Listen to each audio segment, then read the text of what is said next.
नमस्कार मित्रों, मैं प्रोफेसर सीपी फसीन आज एक नए वीडियो के साथ आपके सम्मुख हाजिर हूं।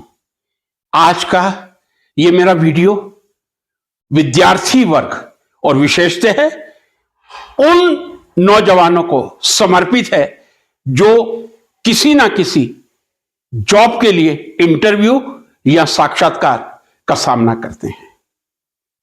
इंटरव्यू आईएएस का भी हो सकता है, स्टेट पब्लिक सर्विस कमीशन का भी हो सकता है, इंटरव्यू किसी यूनिवर्सिटी में लेक्चरर का भी एंट्री लेवल पे हो सकता है, किसी कॉलेज में भी हो सकता है एंट्री लेवल पे लेक्चरर का, किसी स्कूल, कई ऐसे स्टेट्स हैं जैसे मैं बता दूं राजस्थान, वहां यदि आपको 9th 10th और 11th 12th में एंटर करना है पब्लिक सर्विस कमीशन के माध्यम या राजस्थान लोक सेवा आयोग के माध्यम से जाना पड़ेगा। कहीं जगह आजकल मेरिट सिस्टम हो गया है। नटशेल में मैं आपको बता दूं, जब आप किसी भी इंटरव्यू में जाते हैं, एक इंटरव्यू में सफलता का सबसे बड़ा रहस्य क्या है, उन्हीं कुछ बिंदुओं को स्पर्श करते हुए आज का वीडियो मैं उन युवा मित्रों को समर्पित कर रहा हूं जो साक्षात्कार के लिए कई बार जा चुके हैं या जिन्हें साक्षात्कार के लिए जाना है, इंटरव्यू के लिए जाना है। Friends, interview is a very formal occasion. मैं आपको बता रहा हूं, जब आप कहीं भी इंटरव्यू देने जा रहे हैं, आपकी ड्रेस प्रॉपर होनी चाहिए। आपकी शर्ट इनसाइड है, आउटसाइड आप रखते हैं, कोई ऑब्जेक्शन नहीं हो सकता, लेकिन जनरली यदि आपकी इनसाइड रहती है तो शायद वो ज्यादा प्रभावशाली व्यक्तित्व माना जाता है। क्या आपने पैरों में जूते पहने हुए हैं? यदि जूते पहने हुए, क्या उन पर पॉलिश है? या आपने यदि कपड़े पहने हुए हैं, उन पर प्रेस है या नहीं? ये सब माइन्यूट बातें ऑब्जर्व की जाती हैं। लेकिन अब मैं शुरुआत करूंगा। इनफैक्ट किसी भी साक्षात्कार में सफलता की 3 ऐसे त्रिकोण हैं, ट्रायंगल हैं या त्रिवेणी संगम है। पहला है विनम्रता, दूसरा है आत्मविश्वास। लगता ऐसा है विनम्रता और आत्मविश्वास एक दूसरे के अपोजिट है, लेकिन मैं आपको आगे चल के बता दूंगा एक दूसरे के अपोजिट नहीं, एक दूसरे के कॉम्प्लीमेंट्री हैं आपकी पर्सनैलिटी बिल्डिंग में। तीसरा है नॉलेज। आपके पास आत्मविश्वास है, विनम्रता है, नॉलेज नहीं है, तो दोनों फिर किसी काम के नहीं रहते। आपके पास ज्ञान है तो मैं ये मान के चलूंगा एक्सप्रेशन आपका अच्छा होना ही चाहिए, भाषा पर अच्छा कमांड होना चाहिए। आईएएस में तो हिंदी इंग्लिश दोनों भाषाओं पर अच्छा कमांड होना चाहिए, लेकिन जो उत्तर भारत के ज्यादातर राज्य हैं, यहां मैं ईस्ट बिहार की बात करता हूं, वहां आपकी हिंदी का प्रस्तुतिकरण भी एक आपके व्यक्तित्व का परिचायक होता है। तो मैं फिर रिपीट कर दूं, ज्ञान, आत्मविश्वास, विनम्रता। जब आप इंटरव्यू रूम में एंटर करते हैं, आपके चेहरे पर आत्मविश्वास होना चाहिए, लेकिन विनम्रता भी होनी चाहिए। कई बार हम कमरे में एंटर करते हैं, कमरे का दरवाजा खोला, चपरासी खोल देता है जनरली, हम अंदर चले गए, जाके खड़े हो गए। ये तो एक बहुत ही, मैं समझता हूं, मूर्खतापूर्ण बात होगी यदि आप जाके उनके बिना पैनल के कहे कुर्सी पर बैठ जाएंगे। अब यदि आप बाहर से अंदर जा रहे हैं, ऐसा हो सकता है जब आप अंदर एंटर कर रहे हैं, 5 या 6 जो भी मेंबर्स हैं उनका अटेंशन आपकी तरफ है, तब भी आप कह सकते हैं मे आई कम इन सर। कई बार ऐसा होता है, पहला कैंडिडेट निकला, घंटी बज गई, दूसरा कैंडिडेट तैयार है, बाहर कुर्सी में बैठा के रखा जाता है और चपरासी ने दरवाजा खोला, लेकिन वो लोग पहले कैंडिडेट का असेसमेंट पूरा नहीं कर पाए, आपस में विचार कर रहे हैं। उस अवस्था में भी मे आई कम इन सर, आप रूम के अंदर चले गए और फिर यदि आप मे आई कम इन सर कह दें, यह गलती नहीं है, यह आपके व्यक्तित्व का परिचय है कि आप इंटरव्यू बोर्ड को सचेत कर रहे हैं कि आप इंटरव्यू देने आ गए हैं, अब वो कॉन्फिडेंशियल बात ना करें। ये आत्मविश्वास और विनम्रता दोनों का परिचय देता है। जब आप इंटरव्यू बोर्ड के सामने जाते हैं, कभी भी स्वयं कुर्सी ग्रहण ना करें। यदि वो कहें प्लीज टेक योर चेयर, आप बैठिएगा, आप बैठ जाइएगा, लेकिन थैंक्स कहना ना भूलें। धन्यवाद sir, thank you sir, thank you madam, धन्यवाद मैडम, ये कहना ना भूलें। कई बार ऐसा होता है, बोर्ड जो है उसको देख के विद्यार्थी के मन में, कैंडिडेट के मन में एक घबराहट पैदा हो जाती है। तो कई बार जो कमेटी होती है, उसका कोई मेंबर या जो कमेटी के चेयरमैन होते हैं, वो ये कहते हैं please have a glass of water. आप कन्वीनियंट अपने आप को फील कर रहे हैं। उनका ये प्रयास रहता है कि कैंडिडेट नर्वस ना हो।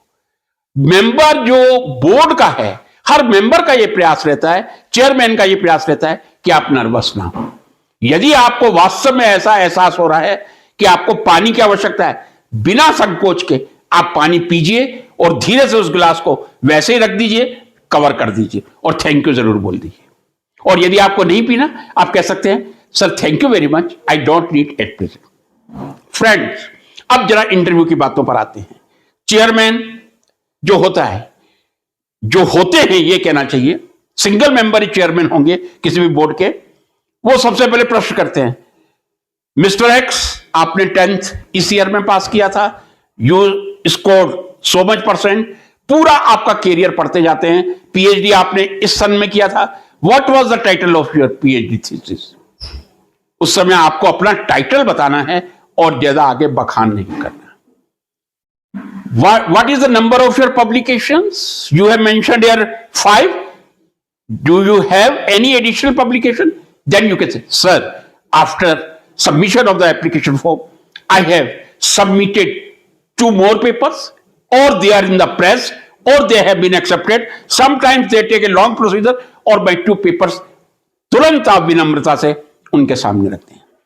मित्रों, अक्सर चाहे आप आईएएस के इंटरव्यू में जाएं, किसी स्कूल या कॉलेज के प्रिंसिपल के इंटरव्यू में जाएं, या टीचर के इंटरव्यू में जाएं, एक क्वेश्चन बहुत कॉमन होता है, आपकी वीकनेस क्या है और आपकी स्ट्रेंथ क्या है।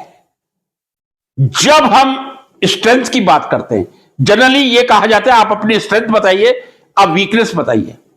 मैंने अक्सर देखा है, ज्यादातर कैंडिडेट्स के मुंह से ये निकल जाता है आपकी हॉबी पूछ लें। हॉबी में तो अक्सर सबसे पहले रीडिंग इज माई हॉबी। फिर जब आप इतनी कैजुअली रीडिंग बोल जाते हैं, फिर आप शिकंजे में फंस जाते हैं। किस तरह की आप रीडिंग करते हैं, पर्टिकुलरली जब आप टीचिंग कम्युनिटी की मैं बात करूं, आइए इसको मैं छोड़ देता हूं। आप जर्नल रीड करते हैं या केमिस्ट्री से रिलेट करते हैं? जर्नल रीड करते हैं, न्यूज़पेपर पढ़ते हैं, कौन सा पढ़ते हैं, उसका एडिटर कौन है, क्यों आपको वो पसंद है, क्या आप न्यूज पढ़ते हैं या उसका कॉलम भी पढ़ते हैं, एडिटोरियल भी पढ़ते हैं, आर्टिकल भी पढ़ते हैं। यदि आप किसी सब्जेक्टिव इंटरव्यू के लिए जा रहे हैं, आप बॉटनी के, केमिस्ट्री के, हिस्ट्री या किसी और सब्जेक्ट के लेक्चरर्स के इंटरव्यू के लिए जा रहे हैं, यह क्वेश्चन आपसे किया जा सकता है। आप केमिस्ट्री के स्टूडेंट हैं, आपकी फेवरेट बुक कौन सी है? कई बार हम बहुत आसानी से बोल जाते हैं इंप्रेस करने के लिए, सर मॉरिसन बॉयट मेरी फेवरेट है। या उससे आगे बढ़ो, एमएससी के बाद की मैं बात कर रहा हूं, जब आप पीएचडी करके किसी यूनिवर्सिटी या कॉलेज में इंटरव्यू दे रहे, सर सिल्वरस्टीन मेरी बहुत फेवरेट बुक है, क्योंकि सिल्वरस्टीन एक बहुत ही पुरानी स्पेक्ट्रोस्कोपी की वेल एस्टैब्लिश्ड बुक है। फिर आपसे पूछा जाएगा क्या आप उसका पूरा टाइटल बता सकते हैं?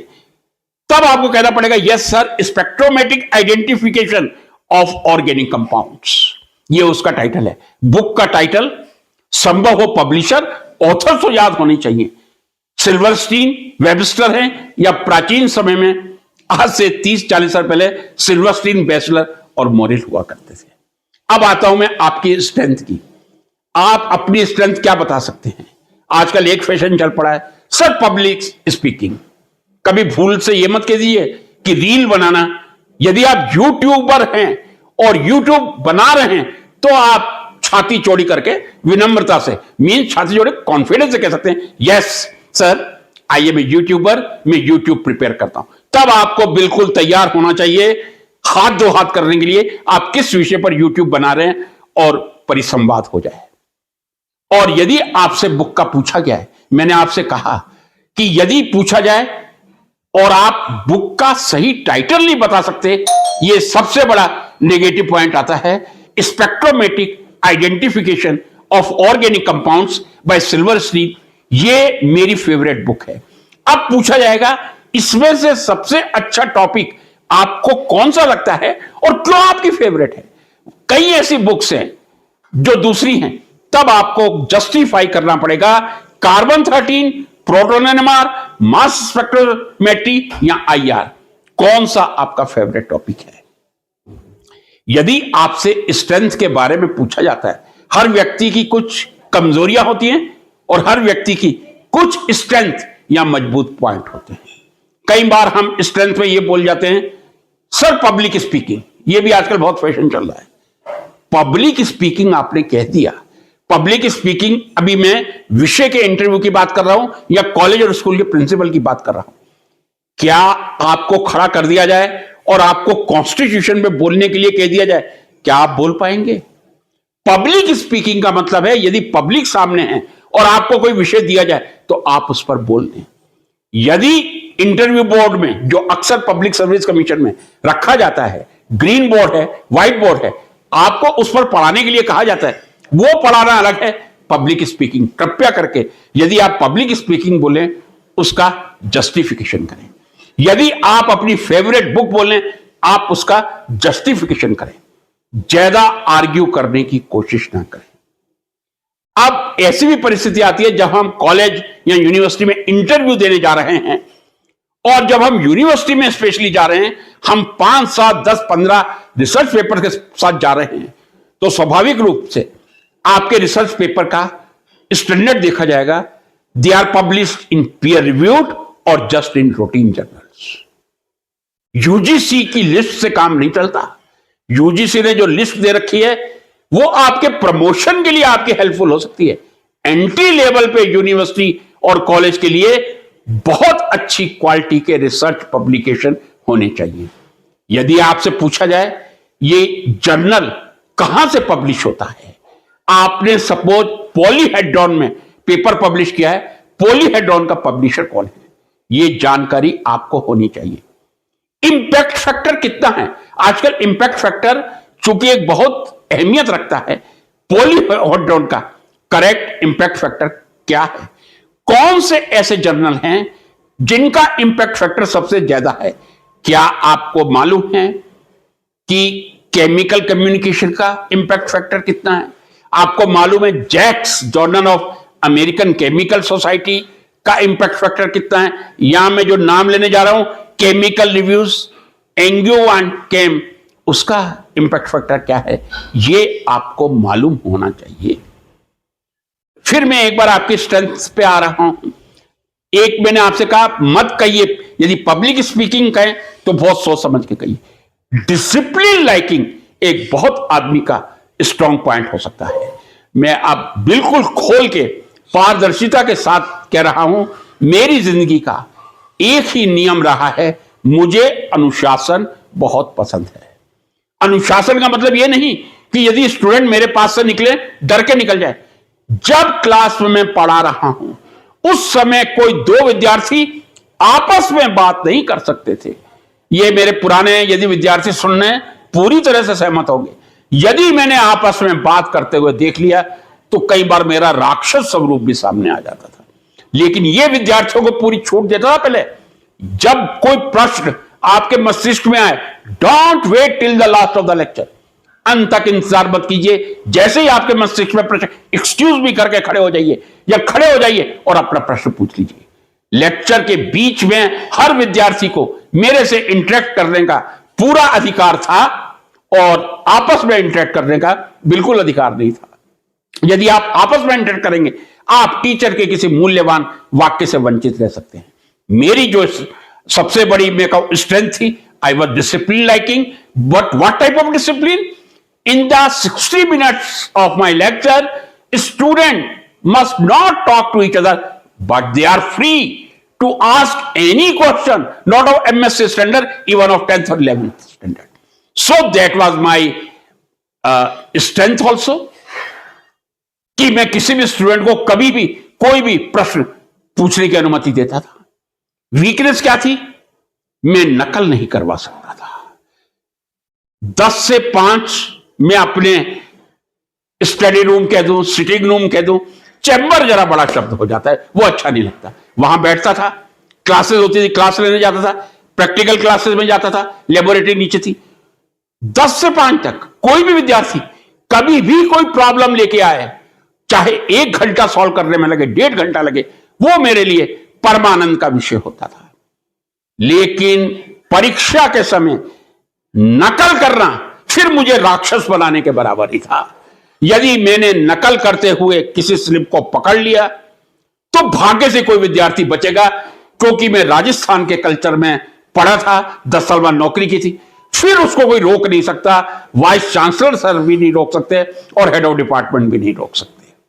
हां, यदि बातचीत आपस में चल रही है, मैं जाके सबसे पहले इन्विजिलेटर या सुपरवाइजर को कहता था, ये आप क्या कर रहे हैं, क्यों इतनी बातचीत हो रही है, और फिर जोर की आवाज में कड़क के बोलता था। 3-4 बार 2 विद्यार्थी यदि वही आपस में बात कर रहे हैं, 4 या 5 मौके देने के बाद वो नहीं मानते थे, फिर उनकी आंसर बुक लेके मैं उनको बाहर का रास्ता दिखा देता था। तो आपकी स्ट्रेंथ क्या है, वीकनेस क्या है? क्या नकल नहीं करने देना, आप इसको अपनी स्ट्रेंथ मानते हैं या वीकनेस मानते हैं? यह एक चर्चा का बिंदु हो सकता है। लेकिन यदि 2 विद्यार्थी आपस में बात कर रहे हैं, पहली बार में आपने उनका केस बना दिया या उनको बाहर निकाल दिया, तो यह आपकी वीकनेस है। 5 बार का टाइम दीजिए, 4 बार का टाइम दीजिए, यदि फिर वो बात कर रहे हैं तो फिर आपकी स्ट्रेंथ इसी में है कि आप उनको क्लासरूम से बाहर करें, या 5वीं बार में भी यदि वो नहीं मान रहे हैं तो आप उनका केस बना लें। मित्रों, ये मैंने इसलिए चर्चा की है ताकि यदि आपके साक्षात्कार में इस तरह के प्रश्न आए तो किस तरह से आप उनका सामना करें। वीकनेस क्या है? यदि मुझसे पूछा जाए, मेरी सबसे बड़ी वीकनेस इमोशनल हूं, I am too much emotional. और बहुत ज्यादा इमोशनल होना आदमी की स्ट्रेंथ नहीं होती, वीकनेस ही होती है।